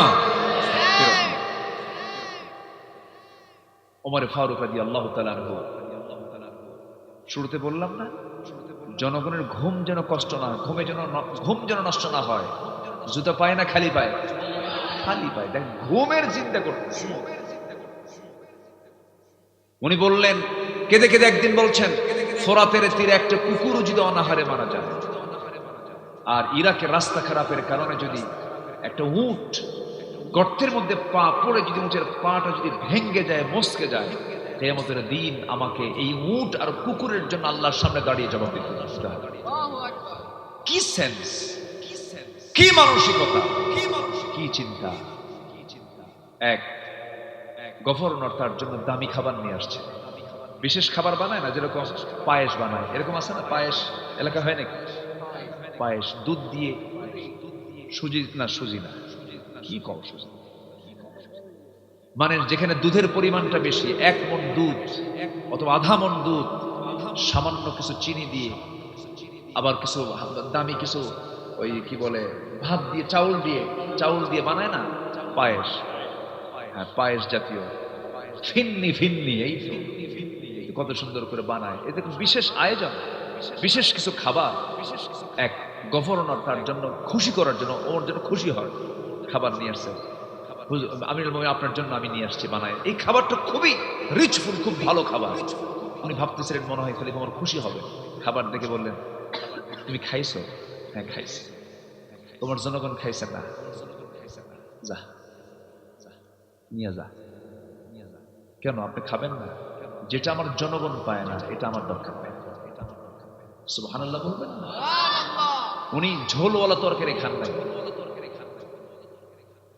ঝোলওয়ালা খাবার খান নাই, কারণ সবে মাত্র বদর চলে গেছে, উহুদ চলে গেছে, খন্দক চলে গেছে, দিন প্রসারের কাজ চতুর্দিকে গোটা পৃথিবীতে ছড়িয়ে পড়ছিল। ওমর ফারুক একটু ভিন্ন রকম ছিলেন। তিনি একদিন বসে আছেন, জুব্বার পিছনে ছিঁড়ে গেছে। কেউ বলার সাহস পায় না, রাগ কম না বেশি? বেশি রাগ। একজন এসে বলতেছে, কেমন করে বলি, চলো আমরা আম্মা জানকে বলে দেই। 2 আম্মা জান আমার নবীর স্ত্রী, 2 জন এসে বলছেন, আমিরুল মুমিনিন একটু উন্নত জীবন গ্রহণ করা দরকার, জুব্বাটা ছিঁড়ে গেছে পিছন দিক থেকে। কূটনীতিকরা মদিনায় আসে, আপনার সঙ্গে তারা বৈঠকে বসে। আপনি মুসলমান, আপনার জুব্বা যদি পিছনে ছেঁড়া থাকে কেমন হয়? একটু হলেও ছোট হয়ে যায়, একটু হলেও কেমন যেন মনে হয়, মিলে না, ভারসাম্য হয় না। ওমর ফারুকের চক্ষু লাল হয়ে গেছে, কেঁদে কেঁদে বলছেন, আমার নবীর বউ হয়ে, আমার নবীর স্ত্রী, তোমরা কেমন করে আমাকে এই পরামর্শ দাও? আমার নবী বিছানার চাদর না পায়া জুব্বাটাকে চাদর বানায়া আমার নবী জুব্বার উপরে গোটা রাত কাটায়া দিয়েছেন। রাসূল যদি এমন সিম্পল জীবন গ্রহণ করতে পারেন, তোমরা আমার পোশাক নিয়ে কোনো মন্তব্য আজকের থেকে করবা না। আল্লাহর কসম করে বলি, আমার যারা শত্রু, যারা ইসলামের যারা দুশমন, ওমরকে পোশাক দেখে ভয় পায় না, ওমরেরকে ভয় পায় ওমরের তাকওয়া নামক বড় যোগ্যতা দেখে। জোরে বলুন সুবহানাল্লাহ। নাম্বার 4, আমরা কি অর্জন করব? তাকওয়া অর্জন করব। আমার বন্ধুগণ, মুত্তাকি হতে হবে। আল্লাহ রাব্বুল আলামিন বলেন, মুত্তাকি হলে কি হবে? তারা সফল হয়ে যাবে। হুদাল লিল মুত্তাকিন আল্লাযীনা ইউমিনুনা বিল গায়বি ওয়া ইউকিমুনাস সালাতা ওয়া মিম্মা রাযাকনাহুম ইউনফিকুন ওয়াল্লাযীনা ইউমিনুনা বিমা উনজিলা ইলাইকা ওয়া মা উনজিলা মিন ক্বাবলিক وبالآخرة هم يوقنون। জোরে বলুন আল্লাহু আকবার। আল্লাহ রাব্বুল আলামিন বলেন, ওই সমস্ত বান্দাগুলো মুত্তাকি যারা আল্লাহকে বিশ্বাস করবে না দেখে। এই দুনিয়াতে আল্লাহকে দেখার কোনো সুযোগ আছে নাকি? আসতে কয়, এই দুনিয়াতে আল্লাহকে দেখার কোনো সুযোগ আছে? কিন্তু আল্লাহকে দেখা যাবে কিনা বলেন? কোথায় যাবে বলেন? বলেন, জান্নাত কোথায়? ডানে, বামে, নিচে না উপরে? বলেন কোথায়? কোথায় বলেন? কোথায়? কোথায়? জান্নাত উপরে। কিন্তু আল্লাহ তাআলা বলেন, আমি সবাইকে না, 7 শ্রেণীকে আমি আরশ আজিমের ছায়ায় জায়গা দিয়ে দেব। আরশ আজিম কি ডানে, বামে, নিচে না উপরে? কোন বিমানে চড়বেন বলেন? হ্যাঁ, কোন বিমানে চড়বেন বলেন? বিমান না ইমান? আল্লাহু আকবার, কি সুন্দর করে মিলাই দিল। দেখেন, ওয়াজকে শুধু আমি পারি, কি সুন্দর মিলাই দিয়েছে। কোন বিমান না, ইমান নামক শক্তি নিয়ে আমরা আল্লাহর আরশ আজিমে ছায়া দেব। জোরে বলি ইনশাআল্লাহ। জোরে বলি ইনশাআল্লাহ। জান্নাতে যেতে হবে আমাকে আপনাকে। জান্নাতে গিয়ে আমরা আল্লাহকে দেখব। বাড়িতে গেলাম দাওয়াত, কোন একটা বাড়িতে গেলাম দাওয়াত আমাকে দিয়েছে, বাড়িওয়ালা আমাকে সব কিছু খাওয়ায় দিল, বিরিয়ানি, জর্দা, দই, মিষ্টি সব কিছু খাওয়ালো আমাকে। কিন্তু বাড়িওয়ালার সঙ্গে সাক্ষাৎ হলো না, বাড়িওয়ালা আমার সঙ্গে কথাই বললো না, বাড়িওয়ালা আমার সঙ্গে সুন্দর আচরণ করলো না। আমার খাওয়া কোনোটাই আমার কাজে লাগবে না, আমার কিছুই পরিতৃপ্তি হবে না। কিন্তু একটা গরিবের বাড়িতে আপনি মেহমান হয়ে গেলেন, আদা সিদ্ধ ডাল ভর্তা খাওয়ালো, কিছু ভাজি ভুজি খাওয়ালো, তেমন কিছু খাওয়াতে পারলো না। কিন্তু বাড়িওয়ালা বলছে, ভাই আপনি আসছেন, খুব খুশি হয়েছে বড়, আপনার কি খেদমত করতে পারলাম জানি না, আমাকে মাফ করে দিয়ে না। আমি আপনার জন্য যতটুকু খেদমত করেছি আপনি কিছু মনে করবেন না। বলুন তো, ওই পোলাও, বিরিয়ানি, জর্দা খাওয়ার চাইতে এই ভর্তা খাওয়ারই মজা বেশি, ঠিক কিনা বলেন? জান্নাত পেলাম আমি, বিশাল জান্নাত পেলাম, কিন্তু আল্লাহ কি পাইলাম না। আল্লাহর সাক্ষাৎ হলো না, সেই জান্নাত আমার জন্য জান্নাত হবে না। আল্লাহ বলছেন, বান্দারে তুই জান্নাতে ঢুকবি, আমি মেহমানদারি করব, আমি নিজে তোর সামনে দাঁড়ায় দাঁড়ায় কথা বলবো। যেরকম সুবহানাল্লাহ। আল্লাহ বলছেন, ফামান কানা ইয়ারজু লিকা রাব্বিহি ফালইআমাল আমালান সালিহান ওয়ালা ইউশরিক বিইবাদাতি রাব্বিহি আহাদা। আমার সঙ্গে সাক্ষাৎ করতে চাও, নেক আমল করে আসো, শিরিক মুক্ত হয়ে আসো, আমি আল্লাহ নিজে তোমার সঙ্গে লেখা সাক্ষাৎ দিয়ে দেবো। যেরকম সুবহানাল্লাহ। দুনিয়াতে আমরা আল্লাহকে দেখতে পাবো না, আল্লাহকে দেখার মতো সেই যোগ্যতা আমার দুনিয়াতে নাই। এই চর্মচক্ষু দিয়ে আল্লাহকে দেখার মতো ক্ষমতা আমরা রাখি না, আমরা দেখতে পাবো না। নবীরাও দেখতে পান না। একজন নবী দেখতে চেয়েও ব্যর্থ হয়েছেন, সেই নবীর নাম কি বলেন? এত তাড়াতাড়ি বাড়িকে আশেপাশে নাকি? এত সুন্দর করে বলেন, মুসার নামটা বললেন, কেন জানলেন, কেন বুঝলেন? কারণটা হলো কোরআন তাকে চেনায় দিয়েছে। এই কোরআনে মুসার নাম আছে না নাই বলেন? সবচেয়ে বেশি নাম মুসার নামটাই আসছে, অথচ কোরআন নাজিল হয়েছে আমার নবীর উপর, আমার নবীর নামটা কম আসছে, কিন্তু মুসার নামটা বেশি আসছে। এক্সাম্পল দেওয়া হয়েছে, এত দামি নবী মুসা আলাইহিস সালাম ছিলেন, অনেক দামি পয়গম্বর তিনি ছিলেন। আল্লাহর সঙ্গে তিনি কথা বলতেন, ডাইরেক্ট কথা বলতেন, অডিও কলে কথা বলতেন। একদিন বলতে বলতে বলছে, আল্লাহ শুধুমাত্র অডিও কলে কথা বলি, দেখা হয় না। আল্লাহ শুধু কথা বললেই হবে না, কিন্তু দেখবো আমি তোমারে। আল্লাহ বলছেন, অডিও কল চলবে, কিন্তু দুনিয়াতে ভিডিও কল নট অ্যালাউ। কি কথা কি বুঝতেছেন না? ভিডিও কল নট অ্যালাউ, হবে না, তোমার ফাংশনই পাবে না। কিন্তু মুসা আলাইহিস সালাতু ওয়াস সালাম বড় একটু জিদ্দি ছিলেন, যা বলতেন তিনি তাই করে ছাড়তেন। বলতেন, আল্লাহ তুমি যেটাই বলো না কেন, বলে ফেলছে যখন চেষ্টা করে ছাড়বো। আল্লাহ বলেন, লান তারানি, আমাকে দেখতে পাবেন। আল্লাহ দেখার চেষ্টা করি দেখি, চেষ্টা করে ব্যর্থ হলে কোনো আফসোস নাই। তুর পাহাড়ে আয়। ওয়াত্তিন ওয়াসসাইতুন ওয়া তুরি সিনিন ওয়া হাযাল বালাদিল আমিন। তিনি বলছেন, আল্লাহ এত কাছে পাহাড় আছে, কোন পাহাড়ের নাম নিলা না, এত দূরের পাহাড়ের নাম নিলা, ভাবছো মুসা যাবে না, মুসা ছেঁচড়া কম না, তাও যাবে। যেরকম সুবহানাল্লাহ, আল্লাহ চলে গেছেন, দেখতে গিয়েছেন, আল্লাহর সঙ্গে দিদার করতে গেছেন। পায়ে ছিল জুতা, আল্লাহ বললেন জুতা খুলে আসো। জুতা খুলেছেন, তিনি জুতা খুলতে ভুলে গিয়েছিলেন। কিন্তু আমার হাবিব, আমার নবীজি, আমার রাসূল আল্লাহর আর শাজিম যখন গিয়েছেন জুতা খোলার জন্য পায়ে হাত দিয়েছেন, আল্লাহ বলছেন, আমার হাবিব জুতায় পা দিবেন না, জুতায় হাত দিবেন না, আপনার জুতার আমরা আপনার জুতার ধুলা নেবার জন্য আমার আরশ আকাঙ্ক্ষিত হয়ে আছে। আল্লাহ, আর আমার নবীর দামটা কত! আল্লাহ রাব্বুল আলামিন নিজের পরিচয় দিতে নিয়ে বলেছেন, আলহামদুলিল্লাহি রাব্বিল আলামিন। আর আমার নবীর পরিচয় দিয়েছেন, ওয়ামা আরসালনাকা ইল্লা রাহমাতাল লিল আলামিন। আল্লাহু আকবার। সে রাসূলকে মহব্বত করার দরকার আছে না নাই ভাই? বলেন, মহব্বত কি আছে? দরকার আছে, দরকার আছে। মহব্বত নিজের জীবনের চাইতে কম না বেশি? আমার বন্ধুগণ, একটু কান লাগান।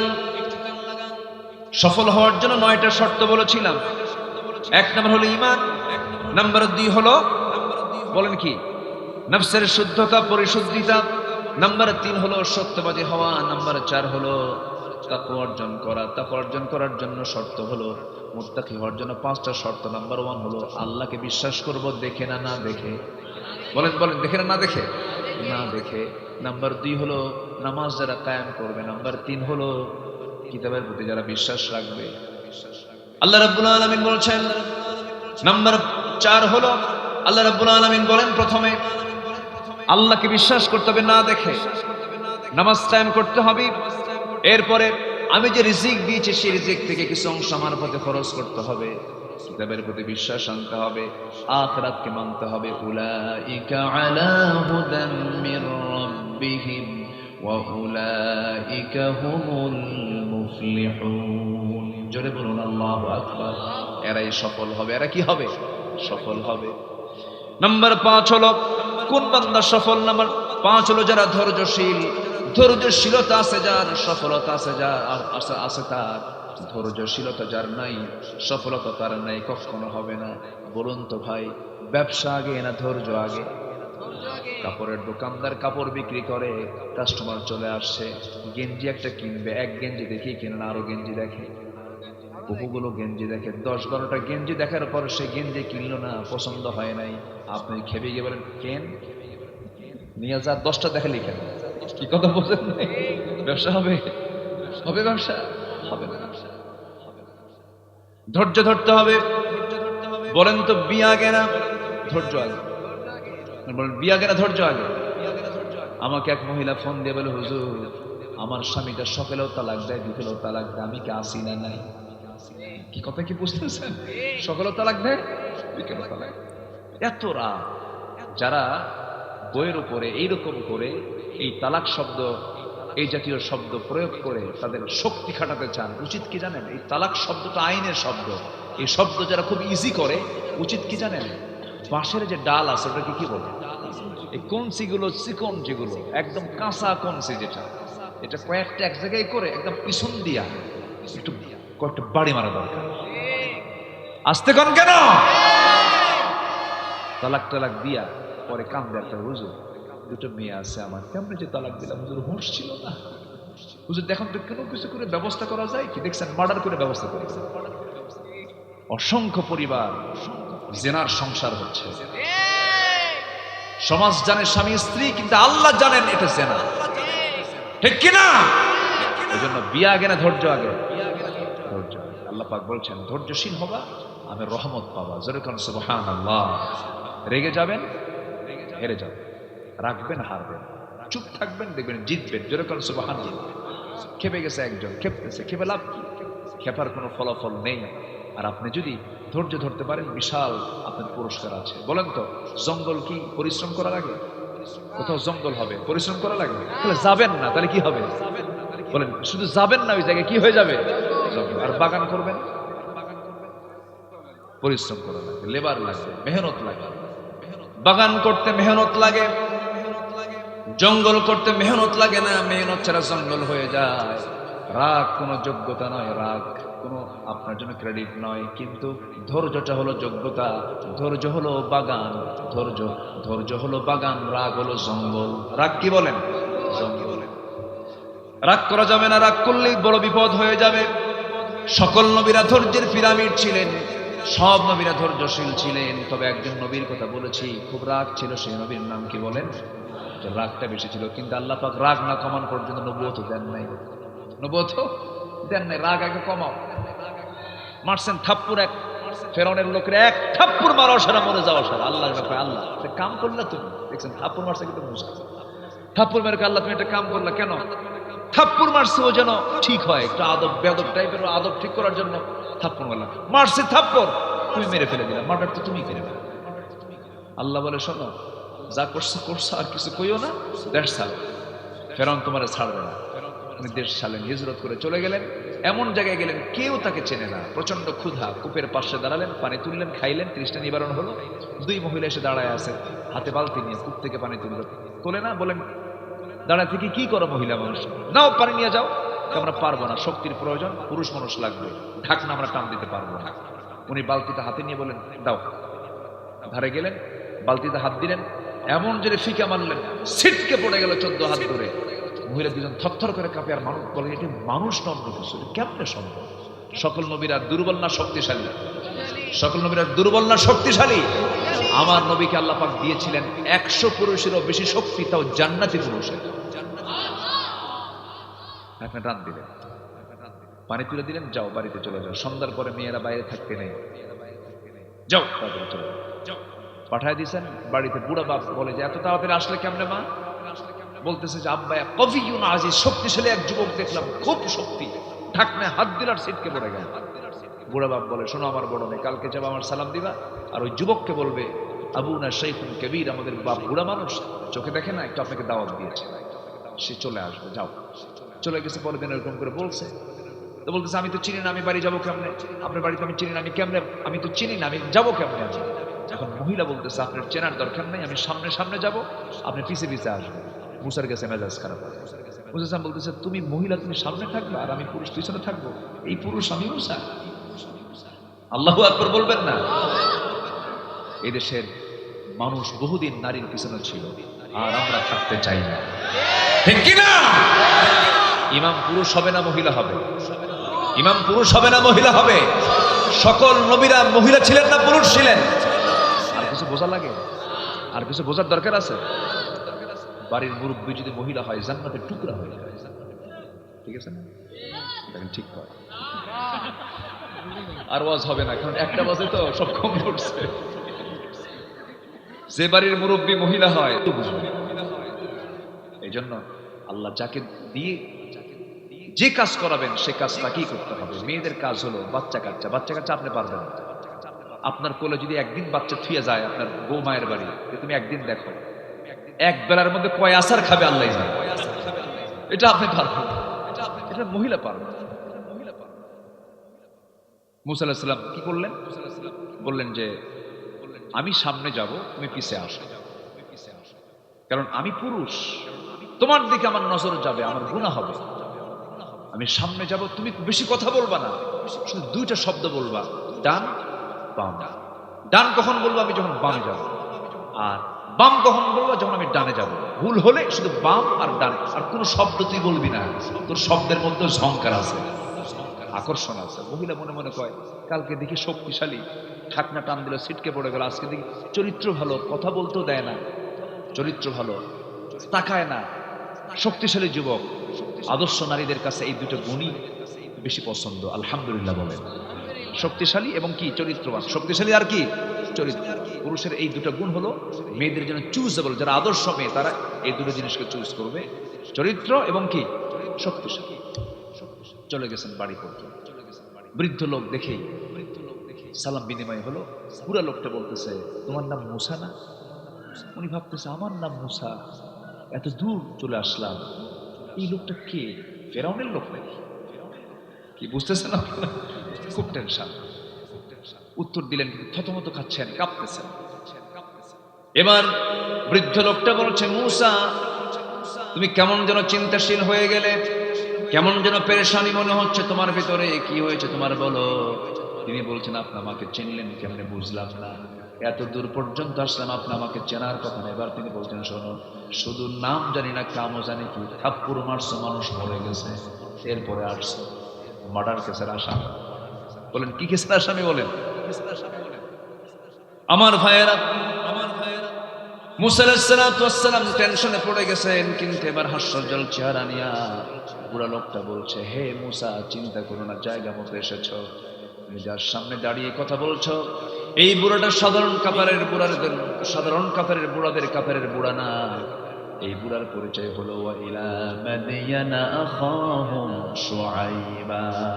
আল্লাহ যাকে মাদিয়ানবাসীর জন্য পয়গম্বর করে পাঠিয়েছেন, আমি আল্লাহর নবী শুআইব আলাইহিস সালাতু ওয়াস সালাম। খুব খুশি হয়ে গেছেন। খুশি হওয়ার পরে এবার দুজন করমর্দন করলেন, আলিঙ্গন করে নিলেন। এবার বলছেন, শোনো মুসা, তোমার কাজ আছে। কি কাজ? আমার দুইটা মেয়েকে তুমি দেখেছো, দুইটা মেয়ের যে কোনো একটা মেয়েকে তোমার সঙ্গে বিয়ে দেবো, তুমি কি বিয়ে করবা নাকি? হ্যাঁ বিয়ে করবো, কিন্তু এখন তো দেওয়া যাবে না। কেন? তোমার রেকর্ড ভালো না, থাপ্পড় মারলে মানুষ মরে, খুব রাগ। খুব কি তোমার রাগ। এখন বিয়ে দেওয়া যাবে না, দেরি করতে হবে। কি করতে হবে? ছাগল তোমাকে চষতে হবে। আমার বাড়ির ছাগলগুলো আছে, পৃথিবীতে যত প্রাণী আছে সমস্ত প্রাণীর মধ্যে সবচেয়ে শান্ত ভদ্র ছাগল নাকি?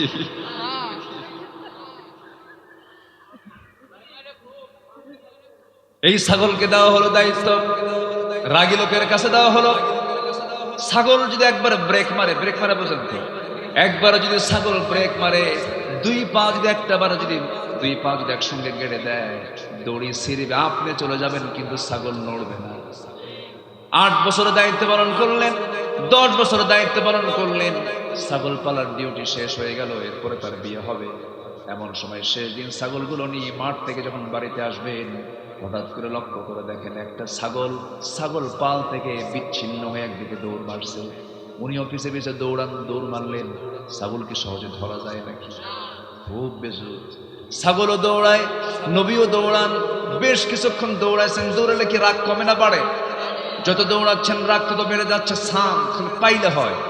দৌড়াচ্ছেন, ছাগল এক পর্যায়ে থেমে গেল, আর পারল না। ছাগল থেমে গেছে, থরথর করে কাঁপে, এমন রাগ উঠেছে, দাঁতের উপরে দাঁত মেরে দুই হাত দিয়া দুই পা ছাগলের শক্ত করে ধরে শূন্যের উপরে তিনি চড়াইয়া নিয়েছেন, এক আছাড়ে মেরে ফেলবে। লক্ষ্য করে দেখেন ছাগলটার চোখ মুখে দারুণ ভয়, লোমকূপ দিয়ে ঘামগুলো ঝরতেছে, টপ টপ করে পড়ছে। মুসা আলাইহিস সালাম মনে মনে চিন্তা করলেন, এই ছাগলকে মেরে কি লাভ? ছাগল তো বোঝে না, পা বলে কিনা বলে, ছাগলে কিনা খায়, মাইরা তো কোনো লাভ নাই। দয়া হলো, মায়া হলো, আস্তে করে দুই হাত থেকে ছড়াইয়া দিলেন, কোলের মধ্যে নিলেন, আদর করলেন। আল্লাহ বললেন, মুসা রাগ কমে গেছে। যেরকম সুবহানাল্লাহ, নবুয়ত দিয়ে দিলাম। কি দিয়ে দিলাম বলেন? ধৈর্য আনলে পরে আমার আপনার জন্য পুরস্কার আছে না নাই? বলেন পরাজয় না সফলতা? পরাজয় না সফলতা? নাম্বার 5 চলে গেল। নাম্বার 6 হলো আনুগত্য করতে হবে জীবনের এক জায়গায় না সব জায়গায়। কার? আসতে বলবেন না, কার? আল্লাহর আনুগত্য করতে হবে, নবীর আনুগত্য করতে হবে। ওয়ামাইয়ুতিইল্লাহা ওয়া রাসূলাহু ফাকাদ ফাযা ফাওজান আযীমা। নাম্বার 7 হলো সৎ কাজের আদেশ দাও, অসৎ কাজের বাধা দাও, সফল হয়ে যাবে। সূরা আলে ইমরান বাড়িতে মিলায়ে দেখবেন, 104 নম্বর আয়াত। আয়াতের তেলাওয়াতে যথেষ্ট বুঝে ফেলবেন। ওয়ালতাকুম মিনকুম উম্মাতুন ইয়াদউনা ইলাল খায়রি ওয়া ইয়া'মুরুনা বিল মা'রুফি ওয়া ইয়ানহাউনা আনিল মুনকার وأولئك هم المفلحون জোরে বলুন আল্লাহু আকবার। সৎ কাজের আদেশ দাও, অসৎ কাজের বাধা দাও, তোমরা সফল হয়ে যাবে, আমি তোমাদেরকে সফলতা দিয়ে দেব। নাম্বার 8 হলো তওবা করা। গুনাহ আছে যারা তওবা করতে হবে, তার গুনাহ নাই কার কার হাত তোলেন? তুলছেন নাকি কেউ হাত? যে তুলছে গুনাহ নাই, ও মানুষ না, ও ফেরেশতা। ঠিক আছে না? ও কি বলেন? ফেরেশতা। আমরা মানুষ না ফেরেশতা বলেন? মানুষ যার নাম, তার গুনাহ আছে না নাই? অবশ্যই তাকে তওবা করতে হবে। তওবা কি একবার না বারবার? পাতলা পাতলা না ঘন ঘন? ঘন ঘন তওবা করব আমরা। আল্লাহ রাব্বুল আলামিন বলেন, ইয়া আইয়ুহাল্লাযীনা আমানু তুবু ইলাল্লাহি তাওবাতান নাসুহা তুবু ইলাল্লাহি জামিআন আইয়ুহাল মুমিনুন লাআল্লাকুম তুফলিহুন। জোরে বলুন আল্লাহু আকবার। নাম্বার 9 হলো প্রকৃত মুমিন হওয়া। প্রকৃত মুমিন কাকে বলে? যার মধ্যে 7টা গুণ থাকবে, নামাজ ঠিক থাকবে। নাম্বার 2 হলো জিহ্বা ঠিক থাকবে। জিহ্বা দিয়া ইংলিশ কবে না? ইংলিশ কবে পর্যন্ত? কোন ইংলিশ? মুখ খারাপ, কিছু হলি খেলে মুখ খারাপ করে। আসেন এরকম? আছে না? মায়ের নাম, বাপের নাম, 14 গোষ্ঠী, মুখে যা আসে মানে পাশ করা মুখ। কি করা মুখ বলেন তো? পাশ। এত মুখ খারাপ, এটা ইমানদারের বৈশিষ্ট্য নয়। ইমানদারের জবান হবে অত্যন্ত যত্নবান জবান হবে। দলিল লিখতে যেমন দলিল লেখক খুব চিন্তা করে, ইমানদার কথা বলতে নিয়ে কথা বলবে আগে না চিন্তা করবে আগে? চিন্তা করে আগে কথা বলবে। আর ভাববে এই লোকটাকে আঘাত দিয়ে কথা বলবো না, অসম্ভব, মরে যাবো, আঘাত দিয়ে কথা বলবো। আল্লাহু আকবার। আম্মা জান আয়েশা বলেন, রাসূল আমাদের সঙ্গে যখন কথা বলতেন যেন মুক্তোর দানার মতো মানে এক একটা করে শব্দ চয়ন হতো। আল্লাহু আকবার বলেন। কথা মানুষের কথাই মানুষের সৌন্দর্য ফুটে ওঠে। কথাকে আমরা সুন্দর করব, জোরে বলি ইনশাআল্লাহ। কথা যেন অসুন্দর না হয়, কারোর সাথেই না, বাবার সাথে না, মার সাথে না, ভাইয়ের সাথে না, বউয়ের সাথে না। কিছু কিছু স্বামী আছে, বউরে তুই করে না, এই দিকা, এরকম আছে না, এরকম আছে না। সম্মান দিতে জানে না, ভালোবাসতে জানে না, মোহাব্বত করতে জানে না, লাঠি দিয়ে পিটায়। বউকে পেটে না তো সুন্নতে মুআফ করবে। আছে কিনা এরকম? আছে না এরকম লোক? আছে না বলেন তো? আছে? এগুলো করা যাবে না। সুন্দর কথা বলবো। মুমিন কারা? নামাজ ঠিক থাকবে, জিহ্বা ঠিক থাকবে। নাম্বার 3 হলো ওয়াল্লাযীনা হুম লিয-যাকাতি ফাঈলুন। যাকাত ঠিক থাকবে। ওয়াল্লাযীনা হুম লিফুরুজিহিম হাফিযুন। লজ্জাস্থান ঠিক থাকবে। নাম্বার 5 হলো ওয়াদা ঠিক থাকবে। নাম্বার 6 হলো আমানত ঠিক রাখবে। নাম্বার শেষ হলো নামাজ দিয়ে শুরু। নামাজ যারা মনোযোগ দিয়ে পড়বে, নামাজ যারা যত্নশীল হবে, উলাইকা হুমুল ওয়ারিসুন আল্লাযীনা ইয়ারিসুনাল ফিরদাউসা হুম ফিহা খালিদুন। জোরে বলুন আল্লাহু আকবার। এই 7 কাজ করবে যারা, জান্নাতুল ফিরদাউসের অধিকারী হবে তারা। আল্লাহ কবুল করুন, আল্লাহ কবুল করুন। জোরে বলি আমিন। অনেক রাত হয়ে গেছে, কেমনে যে এত সময় চলে গেল, কেমনে যে এত সময় চলে গেল বুঝলাম না।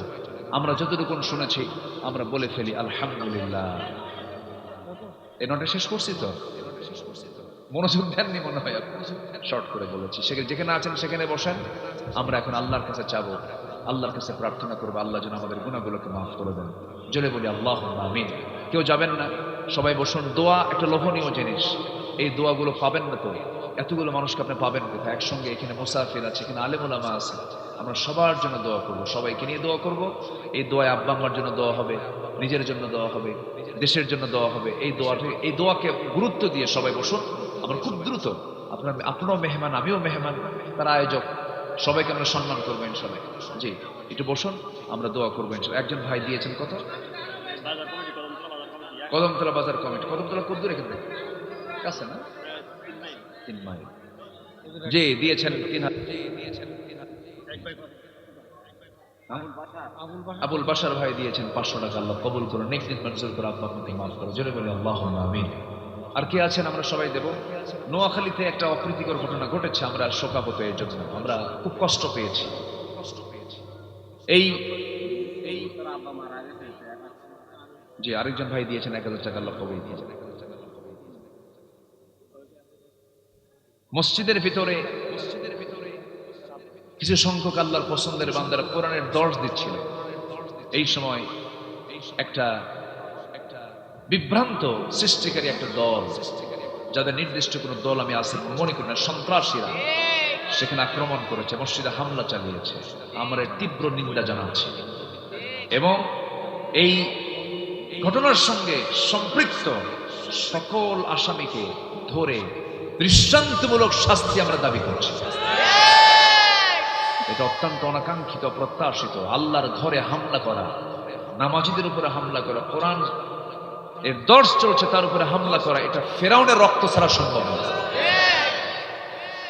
সম্মানিত ভাইয়েরা, আমরা অনেক রাত করে ফেলেছি।